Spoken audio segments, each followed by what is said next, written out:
like that's what you need is another lesson. Let's have another lesson about the storm. Okay, we will. Thank you for asking. Lesson number 1, isn't it comforting to have a strong, solid house? One thing we learned from a storm is, I sure hope my house is built well. I hope it's built high enough. That elevation makes a little difference, doesn't it? How many of you came within 6 inches of water coming in the door? Anybody? Water was 6 inches from your door? Yep. 1, 2, us, 3, 4, 5, 6 more inches. Aren't you glad that builder built up 6 inches worth of dirt? Put that slab in. So just 6 more inches and you'd have water inside and major repair and cleaning. Aren't you glad that house withstood beating rain, the strong winds? One thing you learn from the storm is it's a whole lot easier to rest comfortably downstairs watching TV while the wind rages when you know the house is built to withstand the storm. If you live in a tent, you were nervous. You were getting a little scared. But if the house was strong, you were fine. That's lesson number 1. Hang on. Lesson number 2. It's comforting to believe that God is still in control. Did you notice that? While you were going through this rapidly rising rain, did you notice that you knew it was God? I don't care about you atheists and agnostics who once in a while say, I just can't believe God is so, if there was a God, why would he send anybody to hell? Well, let me tell you what you did not do in this storm. You did not in this storm. Not one time did you say, oh, please, President Obama, please let this water stop. Not once did you send an email off to a senator and say, it's flooding. Please stop this. But I guarantee you that more than 2 or 3 of you at some point said, oh, please, God, let this stop. Why are you bothering God? Because you know that if anybody has the ability to stop it, it must be God. Whether he will or not, it's up to him. There ain't nobody else you're asking to stop it. You're not asking your husband to go stop the rain. He can't even fix the leak. You're not asking the president and Congress to fix this. Bet you Tompall folks didn't call Mayor, forgot the string. Not her fault, but you didn't ask her to stop it because she can't. But how many of our lips heard the prayer escape? Lord, any time now would be a good time to stop it. Because you knew he could. Lesson number 3 we learned from the storm is it's comforting to know that no storm has ever lasted forever. They do quit. Even the great flood of Noah's day finally stopped. And the water finally went away. No storm lasts forever. If you just stay alive, the storm will pass.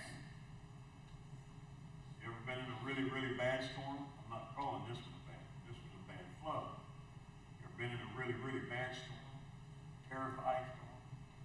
Lightning bouncing off the ground all around you. You ever seen one of them? Squall winds coming in, ripping the roof off. Sometimes the only consolation you've got is it won't last forever. If I can hunker down, it'll pass. Now, that's it. That's my 3 lessons. And I'm sorry to bother you with them, but I had a couple of days to watch the weather and build a sermon. So I'm just going to tell you that all those things apply to our souls. And I'll rephrase them in that spiritual soul sense. Wasn't it Christ who gave us the story of the wise man who built his house on a strong foundation? Didn't he compare him to somebody who built on a weak foundation? And he said, when the wind comes, and the rain falls, the storm comes, the guy who built on a bad foundation, his house washes downstream a strong foundation, the house stands through the storm. And do you think Jesus was worried about architecture when he gave us that story? Or don't you suspect that he was talking about you and me, the character of our hearts, and the morals and the values by which we live? You ever notice when your conscience is clean, when your life is straight, when you've done your best to trust God and live for Him? Have you ever noticed you don't tend to panic quite as much in the middle of a crisis as you do in the crisis? Now, I guess you have. I have been on both sides of that, so I can tell you that you do. I've had those crises come where I start repenting. Oh God, I'm sorry, I messed up. Forgive me. Could this have any connection to what I've done? Then I've had those storms come when I could sleep like a baby through it and not worry about it, because the soul was built on a solid foundation. And that's what Christ was trying to illustrate to us in this. When your soul is built on a solid foundation of faith, and morals, and values, then you don't blame God for the things that happen. You just rest when the storm comes, and you know you're going to be able to survive. No matter what happens, you're going to be able to survive. We watched the water in the bayou behind our house during the flood a few weeks ago. We couldn't even see it from the second floor window. Couldn't even see the water. It only rose 10 feet or so in a big bayou. Bayou's probably 40 feet deep. This time, and maybe probably 100 feet across at least.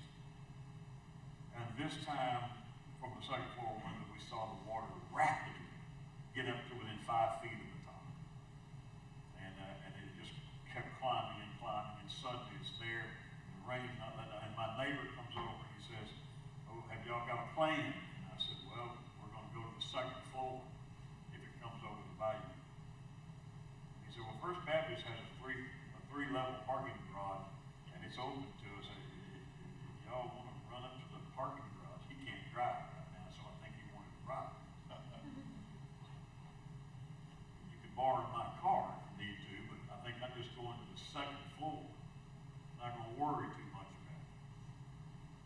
And finally, it got up about 5 feet from the top, and it just held there for a while. I was on the phone with somebody, and family asked me how I was, and I said, "Well, I walked up and checked while I was talking, and I could tell that it had barely moved down."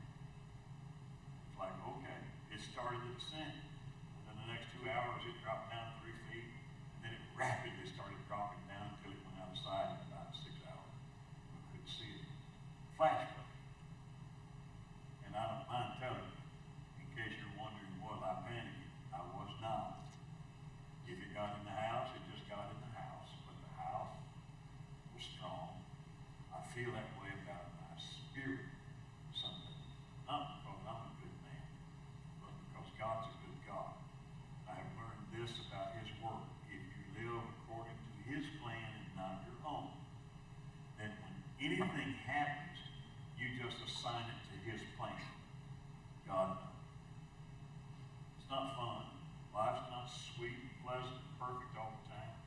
But somehow or another, the longer you live, you just go through the storm and realize, as much as I hate this, I am committed to believe, because His Word says all things work together for good to them that love the Lord. Even the bad junk somehow will have a good aftermath, and it will work for my good. I don't know how that works. I just know it does. Because I've begged God to change a handful of things in my lifetime that He never changed. And then I've lived long enough to realize if He had changed that and prevented that, and if I hadn't gone through that, I wouldn't have something I have today as a result of that I want. Hang on, folks. Storms are tough and miserable and mean, but God's bigger than any storm. And if you just live on the foundation of truth and righteousness and His Word, He will make every bad thing work out for good in your life, because He promised it. So when Christ gave us the story of man building houses, He wasn't concerned about architecture really solid, real strong. And then, wasn't it Christ who showed us that he has power over the storm? You were right if you whispered once or twice, God, please let this stop. You were right, because nobody else could do it. He's the only one that had the chance to do it. And the reason we know that is because at least one day in a boat, his disciples thought they were all going to perish and drown. Some of those guys were seasoned, veteran fishermen, and they were terrified. Some of you have been through storms, and this one rattled you, and that's all right. But isn't it comforting to remember that story where that they thought they were going to perish, and Jesus was sleeping, and they roused him, and Jesus didn't panic. He just said, "Peace." That's pretty cool. You think about it. Peace. Be still. He didn't have to explain. He did not get into the scientific dynamics of how he made the wind stop blowing instantly, how he made the seas calm down. I don't know. That's what the story records, that he just said, "Peace, be still," and the elements obeyed him. And if I know God's in charge and he doesn't stop a storm, God's in charge. Somehow or another it'll all work out. It'll be fine. We'll survive. We'll move on. None of it ever lasts forever. None of it lasts forever. Christ said, talking about the end of times, a little gloomy story, he said, "I say unto you, you're going to weep and you'll sorrow and mourn, and the world will laugh and rejoice, because you're miserable." See how the verse ends? You shall be sorrowful at some point. He's talking about the end time. I'm just applying it to now. And then he says, I'm going to paraphrase, you see it on the screen. And then he says, but don't worry about it. Because every time you sorrow over anything in life, just give it a little while, and your sorrow shall be turned into joy. Have you seen that in your life yet? Have you seen in the past decades how God would take something that today brings anguish to your soul, but in a few years you discover, I'm glad that happened. That was necessary. I can't tell you how many things in my life God has not allowed to work out the way I wanted them to work out. And I prayed about some of them. And I thought, surely God will hear me and do things my way. And then it's like he just ignores me sometimes and does what he wants to. And then 5 years later, I look back and say, man, I'm glad that didn't happen the way I wanted it to. Because God has a way of taking the things that bring you pain today and somehow cause them to make life better. Your joy comes after the sorrows. So that's it. Our faith builds a strong house in us. Character, the values we live by. We know that God watches over us and knows what we need and when we need it and when to bring it. He just does. He knows how to help us. He knows when we need his help. He knows how to bring it. We can pray and we can put things in bad words. We can ask the wrong way. And we can stumble around because we don't really know what he wants for us. And we don't want to violate his will, but we sure would like to have some help. And by the time we're all through, once in a while, we kind of think, hey, he must have heard me because I didn't pray. And the truth is, we don't even know what to pray sometimes. And that's all right, because he knows what to give. You ever remind yourself that when Christ was teaching us in the very beginning of his ministry, he was teaching us simple things like how to pray and how not to pray. And the disciples who heard him pray and knew that he could move heaven wanted him to teach them. And one verse said, Lord, teach us to pray. And remember how he said simple things like, don't pray to be heard of men. Don't be like the Pharisees who stand on the corner and they offer long prayers because they want men to see them. I'm telling you, when men see them, they've got all they're ever going to get out of that prayer. They got their reward. Men saw them. That was their reward. But you, when you pray, quietly, in the closet, secret. And then he cautions, but now remember, you pray, God clothe me, and God bless me, and God feed me, and God shelter me. And I'm just going to tell you, the Lord knows you have need of those things before you even bother praying about them. And if he will clothe the sparrow, and he will decorate the lily of the field, how much more will he provide, care for you? Not because you prayed the perfect prayer, but because you're his and he's going to do it. You might stumble through and not know what to say. Doesn't matter. It's not up to your verbiage. It's not up to your vocabulary. It's not up to the tone of voice you use when you pray, or whether you hold your fingers together or spread them out, or even hold a hand up or keep it here. That's not what changes in your life. God knows what you need.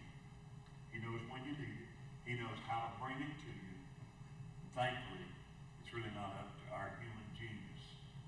It's up to God's care and love. And he knows how to do it. Even in the middle of a storm, he knows how to pick us up and hold us. I would not share emails and messages with you from some of our folks who have been flooded and have sent me some notes because they didn't ask for permission to share them, and they sent them to me, and so I won't. But let me just tell you the gist of a couple of things. So far, not one of the people in our church who have been flooded, not one. We're begging them to let us know what we can do. So far, not one of them has sent me a message and said, we could use some help. We want to help. But I get it. They're going to take care of it. They're going to try to do it. The families, they're dragging their children around to sling mud and pull stuff out. I get it. And we'll help if we can, and we want to help. We've got volunteers too. But it's not because they don't trust you to come to their house and pull carpet. It's because they're trying to just treat this like another bump in the road. Not a major crisis and a major ordeal. Their faith is solid. They're not blaming God. They're not begging for help. They're going to dig out and do the best they can. Work it, make it work. And they're to be commended for that. Here we are wanting to help them, and there they are just saying, no, we got it under control. And God's good. And God's blessing us. And I got emails from a few of those flooded that essentially, I'll just say in a nutshell, they said, please don't impose on anybody to come bother to help. We'll be fine. We don't need the help. We'll be fine. And that's sweet and gracious and kind. I'll tell you what I haven't got from anybody of our friends and families. Nobody has sent a message and said, why does this happen? Why does God let this go on? Like everybody's faith is strong, solid. This is not a spiritual thing. This is an elevation and rainfall thing. And we'll survive because we're in God's hands. And God's gracious. And God's good. And ultimately, in the end, this is temporary. Some of you have already benefited from the last flood. Look at the crops. We got Cole and Hayden out there building a flower bed up. Mortaring brick, landscaping walls around so that the water can't come back in the back door anymore. Did the water stay out this time? What geniuses those boys are, at least Cole Hayden does. But what geniuses they are. It's amazing. How did y'all figure that out? One flood, the last flood. So they got out and built up something. And this one didn't get in the house. Hey, look at that. Life is sometimes tough. But at no point in any of life's tough trials do strong people ever question God and say why. And they have. And your member and friend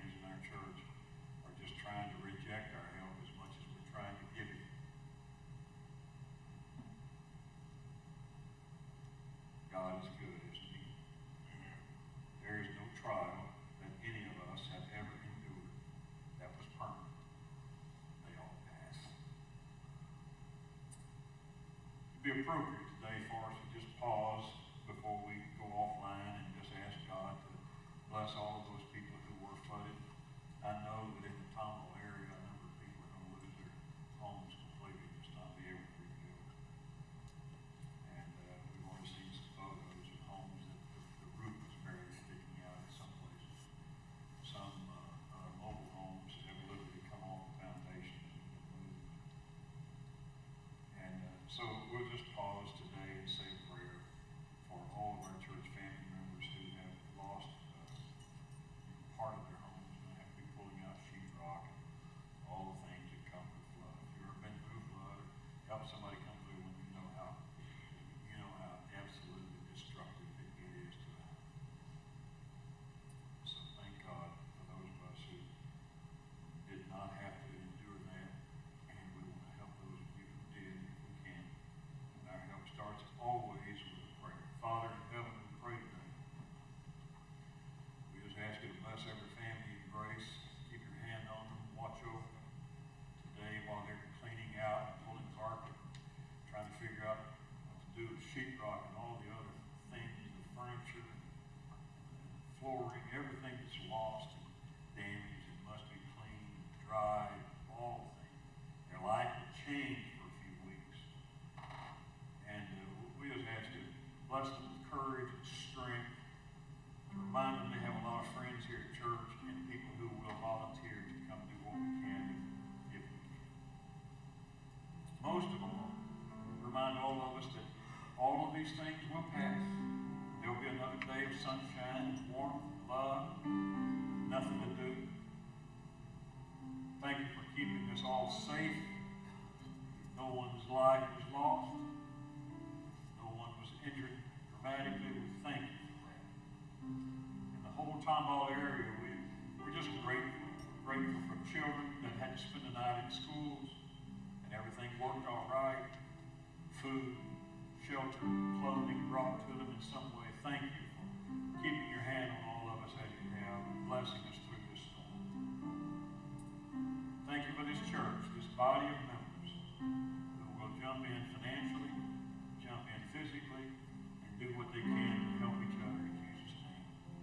And everybody say amen. Amen to all of you at home. Thank you very much for your kindness and courtesy, but please take us on the offer to send some volunteers to help you do it. To all of you here, thank you for forging it today, coming on out. Glad you're dry, your homes are okay. Thank you for coming out today. And the Lord willing, nothing happened between now and Wednesday. We'll be right back on our regular schedule Wednesday evening. We're building notebooks in the back on my legacy of faith, your legacy of faith. So we'll be back on track Wednesday night with youth activities and church activities. Next Sunday morning, 9:30 classes, 10:30. Everything should resume as normal after today. Thank you for being kind and patient. Today we're going to beat everybody to the restaurants. We love you. Let's just do it together. We do it every Sunday. Let's just say, I was glad when they said unto me, let us go into the house of the Lord. Give the Lord a hand of praise. Father, thank you. Amen. We'll see you Wednesday and Sunday.